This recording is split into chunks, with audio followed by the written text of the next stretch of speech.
Hi viewers, welcome back to another awesome video. சமீபமாவே நம்ம இந்திய விமானப்படையின் 114 MRFAக்கான டெண்டர் பற்றி ரிட்டையர்டு அதிகாரிகள், முன்னாள் இந்திய விமானப்படை வீரர்கள் அப்படின்னு அவங்களுடைய கருத்துக்களை பல தளங்கள்லையும், மெயின் ஸ்ட்ரீம் மீடியாக்கள்லையும், யூடியூபின் இன்டர்வியூகளையும் சொல்லிக்கிட்டு வராங்க. அதன் அடிப்படையில இந்திய விமானப்படையின் முன்னாள் வைஸ் சீஃப் 114 MRFAக்கான தேடலின் விடையா அமெரிக்காவின் F-35 இருக்காது. F-35 is not a solution for our 114 MRFA அப்படின்னு சொல்லியிருக்கிறாரு. இதுல முக்கியமான விஷயம் என்னன்னா, நாம தேடும் 114 MRFAவை அதோட ஸ்டெல்த் தன்மையை வச்சுதான் நம்ம கேட்டகரைஸ் பண்ணிட்டு வரோம். ஸோ ஸ்டெல்த் தன்மையை பிரியாரிட்டியா வச்சு நம்ம தேடிட்டு வரோம். ஆப்வியஸ்லி அதற்கு சிறந்த போர் விமானமா அமெரிக்காவின் F-35 இருக்கக்கூடும். ஆனா அது இருக்காது அப்படின்னு அவரு சொல்லியிருக்காரு. எதற்காக அப்படி சொல்லியிருக்காரு அப்படின்னா, என்னதான் F-35 அமெரிக்கால உருவாக்கப்படும் போர் விமானமா இருந்தாலும் பலதரப்பட்ட நாடுகள்ல இருந்து உருவாக்கப்படும் பாகங்கள் பயன்படுத்தப்படுது. கண்டிப்பா இது நம்மளுடைய ப்ரொக்யூர்மெண்ட்ல பெரிய இம்பாக்ட உருவாக்கும். இப்போ இருக்கும் ஜியோபாலிட்டிக்ஸ், இந்தியாவின் ஸ்டாண்ட் கண்டிப்பா F-35 நம்ம வாங்க போறோம் அப்படின்னா ஃபியூச்சர்ல நம்மள டைட் ஸ்பாட்ல போடும், ஒரு பெரிய சிக்கலுக்கு நம்ம தள்ளப்படுவோம் அப்படின்னு அவர் ஃபோர்காஸ்ட் பண்ணி சொல்லியிருக்கிறாரு. ஃபார் எக்ஸாம்பிள் நீங்க பாருங்க, இது மாதிரி அமெரிக்கால உருவாக்கப்படும் F-35 ஒவ்வொரு F-35லயும் கனடால இருந்து உருவாக்கப்படும் 2.3 மில்லியன் மதிப்புமிக்க காம்போனன்ட்ஸ் பயன்படுத்தப்பட்டுக்கிட்டு இருக்கு. எப்பயும் இல்லாத அளவிற்கு இப்ப சமீப காலமா இந்தியா கனடாவின் உறவு ஆல் டைம் ஹையா பெரிய டென்ஷன்ல போயிட்டு இருக்கு. இதன் காரணமாகவே ஸ்ட்ரைக்கர் அப்படிங்கிற கனடாவின் கவச வாகனத்தை வாங்கும் ஒப்பந்தத்தை அப்படியே ஹால்ட் பண்ணி வச்சிருக்கிறோம். இதை வாங்க வேணாம் அப்படின்னு இப்ப இந்தியாவின் மூத்த அதிகாரிகள் சொல்லிக்கிட்டு இருக்கிறாங்க. இது மாதிரியான சுச்சுவேஷன் போயிட்டு இருக்கும் போது ஸோ கண்டிப்பா இந்த பிரச்சனை பெருசா தான் போக போகுது. ஸோ ஏற்கனவே அமெரிக்கா அதை ஊதி பெருசு பண்ண ஆரம்பிச்சுட்டாங்க. இது மாதிரியான கட்டத்துல நம்ம F-35 வாங்கும் போது கண்டிப்பா கனடா பிரச்சனை பண்ணுவாங்களா இல்லையா? கனடாவை விடுங்க, பல நாடுகளும் அமெரிக்காவின் அலைஸின் பல நாடுகளும் இந்த ஒரு F-35 ஸ்பேர் ப்ரொடக்ஷன்ல இருக்கிறாங்க. ஸோ அவங்க எல்லாத்துக்கூடயும் நம்மளால நட்பா இருக்க முடியுமா வருங்காலத்துல? அதற்கு பதில் நம்ம கிட்ட இல்ல. ஸோ இப்ப இருக்கும் ஜியோபாலிட்டிக்ஸ் கண்டிஷன் கனடாவுக்கு எதிரா இருக்கிறோம். அது ஆட்டோமேட்டிக்கலி அமெரிக்காவுக்கு எதிரா இந்த ஒரு விவகாரத்துல போகும். அப்ப அமெரிக்காவின் அலைஸ் எல்லாருமே நமக்கு எதிரா நிப்பாங்க. ஸோ இதன் காரணமாக தான் ஃபார்மர் வைஸ் சீஃப் F-35 நமக்கு சரிப்பட்டு வராது. They are putting them in their tight spot அப்படின்னு அவர் சொல்லியிருக்கிறாரு. அடுத்த செய்தி, சாபின் கிரிப்பன் போர் விமானம் தொடர்புடையது. எப்ப இந்த டசால்ட் நிறுவனம் ரஃபேலுக்கான ப்ரொடக்ஷன் டைம்ல நிறுத்தாங்களோ அப்ப இருந்தே இந்த MRFA காம்படிஷன்ல இருக்கும் பல போர் விமானங்களின் நிறுவனங்களும் அவங்களுடைய டைம்ல எனக்கு கொடுக்க ஆரம்பிச்சிட்டாங்க. அதன் அடிப்படையில சாபின் கிரிப்பன் போர் விமானம் இந்தியாவிலே உருவாக்கப்பட்டு இந்தியாவிற்கு அடுத்த 3 வருஷத்துல தரப்படும் அப்படிங்கிற டைம்லைன் அவங்க கொடுத்திருக்கிறாங்க. இந்திய தரைப்படை, விமானப்படை, கடற்படை தேவைக்காக அமெரிக்காவிடம் சுமார் 3.5 மில்லியன் மதிப்பிற்கு MQ-9Bங்கிற ஹேல் ரக ட்ரோனை வாங்குறதுக்கான ஒப்பந்தம் போட்டிருந்தோம். இந்த ஒப்பந்தத்தின் அடிப்படையில நமக்கு முதல் MQ-9B பிரிடேட்டர் ட்ரோன் வந்து 2029ல கிடைக்க போறோம் அப்படின்னு இப்ப அதிகாரப்பூர்வமா தகவல் கொடுக்கப்பட்டிருக்கு. முதல் ட்ரோன் 2029ல கிடைக்க பெற்ற மத்த 30 ட்ரோன்களும் செப்டம்பர் 2030க்குள்ள டெலிவர் செய்யப்படும் இந்தியாவிற்கு அப்படிங்கிற என்டையர் டைம்லைன் இப்ப கொடுத்திருக்கிறாங்க. ஸோ நீங்க கேட்கறது எனக்கு புரியுது. ஏன்பா இந்த ட்ரோன் தானே ஹவுத்திகள் செங்கடலை வச்சு சுட்டு தள்ளிக்கிட்டு இருக்கிறாங்க அப்படின்னு நீங்க கேட்கறது எனக்கு கேட்குது. வாங்கிட்டாங்க, என்ன பண்றது? தற்போதைய 114 MRFAக்கான டெண்டர்ல ரஃபேல் போர் விமானத்திற்கு ஒரு எட்ஜ் இருப்பதை நம்மளால மறுக்க முடியாது. அதற்கான ஒரு காரணமா ஏற்கனவே நம்ம 36 ரஃபேல் போர் விமானங்களை பயன்படுத்திக்கிட்டு வரோம். இது போக புதுசா ரஃபேல் எம் அப்படின்னு நேவிக்காக அடிஷனலா ரஃபேலை வாங்கிட்டு இருக்கிறோம். இதுக்கெல்லாம் மெயின்டெனன்ஸ் அந்த அப்கிரேடேஷன் பண்றதுக்காக MRO ஃபெசிலிட்டி இந்தியாவிலே ஓபன் பண்ணப்பட்டிருக்கு. இதையெல்லாம் மீறி லேட்டஸ்டா இந்தியால இருக்கும் ரஃபேலுக்காகவும் அதோட இன்ஜின் அப்கிரேடேஷனுக்காகவும் புதுசா இன்ஜின் ஃபேக்டரி M88 அப்படிங்கிற இன்ஜினை உருவாக்கும் தொழிற்சாலை இந்தியாவிலே உருவாக்க போறாங்க ரஃபேல்.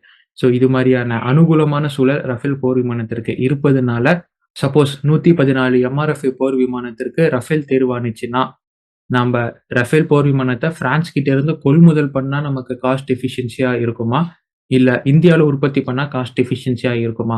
இது நமக்கு லாபம் தரக்கூடியது அப்படின்னு இன்னைக்கு நம்ம பார்க்க போறோம். ஒரு சின்ன அனாலிசிஸ் தான். வாங்கினா பெஸ்டா இல்ல செஞ்சா பெஸ்டா அப்படிங்கிறத ஒரு சின்ன அனாலிசிஸா இன்னைக்கான காணொலியில பார்த்து நம்ம தெரிஞ்சுக்க போறோம். நீங்கள் பார்த்து கொண்டிருப்பது ஆயுதம் அறிவோம் நேயர்களுக்கு அன்பு வணக்கங்கள்.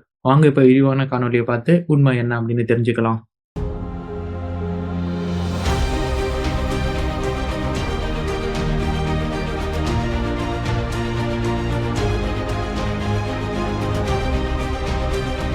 இத 2 விதத்துல பார்க்க போறோம்னு சொன்னோம்.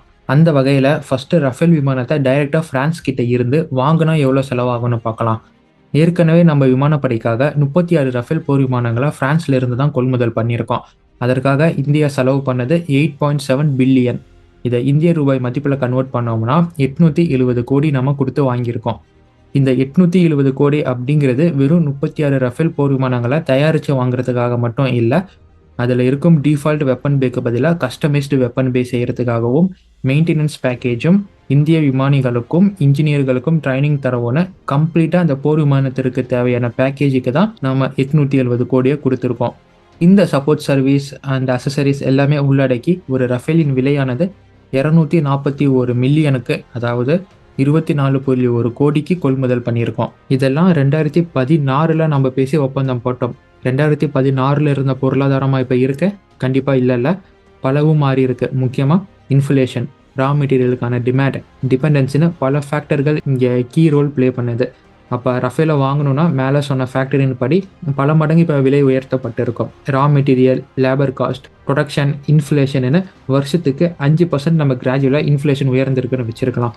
அப்போ ஒரு ரஃபேலின் விலை இப்போ கரண்ட் சுச்சுவேஷன் படி 308 மில்லியன் வரும், அதாவது 30.8 கோடிக்கு வரும். 114 ரஃபேல பிரான்ஸ் கிட்ட இருந்து கம்ப்ளீட் ப்ராடக்டாக வாங்கும் பட்சத்தில் நம்ம 35 பில்லியன் செலவு பண்ண வேண்டி வரும், விச் ஈக்குவல்ஸ் டு 3500 crore, 3500 கோடி ஆகும். இப்போ மேக் இன் இந்தியா திட்டத்தின் மூலமாக இந்தியாவிலே ரஃபேல் உருவாக்கப்படுமானால் எவ்வளோ செலவாகும் அப்படின்னு பார்க்கலாம். இந்தியாவில் லோக்கல் மேனுஃபேக்சர் பண்ணும் பட்சத்தில் கன்சிடரிங் ஃபேக்டர்ஸ் அப்படியே டிராஸ்டிக்காக நமக்கு மாறும். Technology transfer, education training, local assembly, supply chain இதெல்லாம் கீ ஃபேக்டர்ஸாக ப்ளே பண்ணோம். குறிப்பாக டசால்ட் நான் டிஓடி பண்ணுறேன், அந்த கான்செப்ட் வச்சு நீங்கள் தயாரிச்சுக்கோங்கன்னு சொல்லியிருக்கிறாங்க. அந்த கான்செப்டை நம்ம இந்தியாவில் இருக்கும் இன்ஜினியர்ஸ் முழுசாக படித்து தெரிஞ்சுக்கணும், தெரிஞ்சுக்கிட்ட விஷயத்த ஒர்க் அவுட் பண்ணி பார்க்கணும், அதற்காக லேப் ஃபெசிலிட்டி வைக்கணும் அப்படின்னு விமானத்தை உருவாக்குறதுக்கு முன்னாடியே எப்படி விமானத்தை உருவாக்கணும்னு தெரிஞ்சுக்கவே தனியாக ஒரு காசு எடுத்து வைக்கணும். இதன் காரணமாக ரஃபேலை இந்தியாவில் உருவாக்கும் போது ஆரம்பத்தில் ரஃபேலின் விலை பல மடங்கு அதிகமாக தெரியும். ஆக்சுவலாக இதை எப்படி சொல்லலாம்னா 10% 15% ஆக்சுவலாக உருவாக்கும் விலையை விட அதிகமாக நமக்கு தெரியும். சே ஃபார் எக்ஸாம்பிள், இப்போ இந்தியாவில் உற்பத்தி பண்ண ரஃபேல் 35 கோடி இருக்கும் அப்படின்னு வச்சுக்கிட்டோன்னா முதல்ல உருவாக்கும் ஃபர்ஸ்ட் பேட்ச் 38 - 42 கோடி வரை போகும். ஆனால் கிராஜுவலாக நம்ம அதில் எக்ஸ்பர்டைஸ் ஆக அதோடைய ப்ரொடக்ஷனில் வரும் ஈஸினஸ்னால ஆவரேஜ் பண்ணோம்னா ஒரு ரஃபேலின் விலை நமக்கு 300 மில்லியன் அப்படிங்கிற அமௌண்ட்டில் வந்து நிற்கும், விச் ஈக்குவல்ஸ் டு 30 கோடி. அப்போ ஒரு ரஃபேலின் விலை இந்தியாவில் உருவாக்கும் பட்சத்தில் 30 கோடிக்கு இருக்கும். இப்போ 114 ரஃபேலுக்கு எவ்வளோ வரும் அப்படின்னு பார்த்தோம்னா 36.5 பில்லியன் வரும். இந்திய ரூபாய் மதிப்பில் 3650 கோடி. இந்த 3650 கோடி அப்படிங்கிறது டே 1 எப்படி இவங்க ரஃபேலை உருவாக்குறாங்களோ அதே மாதிரி லாஸ்ட் ரஃபேல் உருவாக்கும் வரை இவங்க அதே ப்ராசஸை ஃபாலோ பண்ணணும். சப்போஸ் நடுவில் எனக்கு அப்கிரேடேஷன் வேணும், எனக்கு மேனுஃபேக்சரிங்கில் இந்த ப்ராசஸ் மாற்றணும், இந்த அடிட்டிவ் காம்போசிட் மெட்டீரியலை ஆட் பண்ணணும் அப்படின்னு ஏதாச்சும் சேஞ்ச் பண்ணாங்கன்னா அதற்கேற்ற மாதிரி இதோடைய ரேட்டு சேஞ்ச் ஆகும்.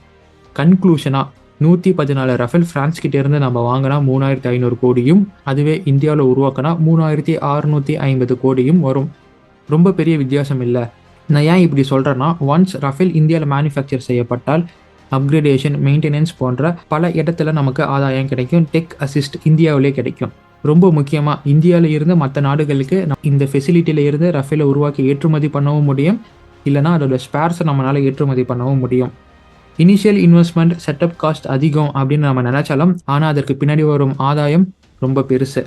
இது இல்லாமல் 114 MRFA அது எந்த போர் விமானமாக இருந்தாலும் சரி, நம்ம வாங்கும் பட்சத்தில் இல்லை உருவாக்கும் பட்சத்தில் அதை இண்டிஜினியஸ் கண்டென்ட்டாக 100% நம்ம மாற்றுவோம். இப்போ எப்படி சுக்கோய் Su-30 நம்ம இண்டிஜினியேஷனாக மாற்றிக்கிட்டு இருக்கோம், அது மாதிரி இந்த 114 போர் விமானத்தையும் நம்ம மாற்றுவோம்.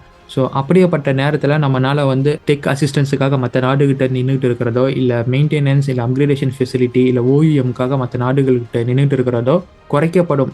எப்போனா இந்தியாவிலே அதை ப்ரொடியூஸ் பண்ணும்போது, இந்தியாவிலே அதற்கான செட்டப் இருக்கும்போது.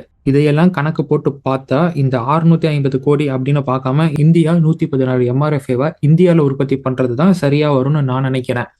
உங்களுடைய கருத்துக்கள் என்ன? இந்தியாவிலே உற்பத்தி பண்ணால் சரியா, இல்லை வெளிநாடுகளிலிருந்து வாங்கிக்கலாம் பேசாமல்? ஏன்னா ஏற்கனவே நம்ம கிட்ட பல ப்ரொடக்ஷன் ப்ராசஸில் பல போர் விமானங்களின் ப்ராஜெக்ட் இருக்குது, இதற்கு பதிலாக எதுக்கு பர்டனா இது ஒன்று அப்படின்னு நீங்கள் நினைக்கிறீங்களா? உங்களுடைய கருத்துக்கள் என்ன அப்படிங்கிறத கமெண்ட் பாக்ஸில் சொல்லுங்கள். மீண்டும் ஒரு பதிவில் சந்திக்கிறேன். அதுவரை இணைந்திருங்கள் ஆயுதம் அறிவோமில். நன்றி, வணக்கம்.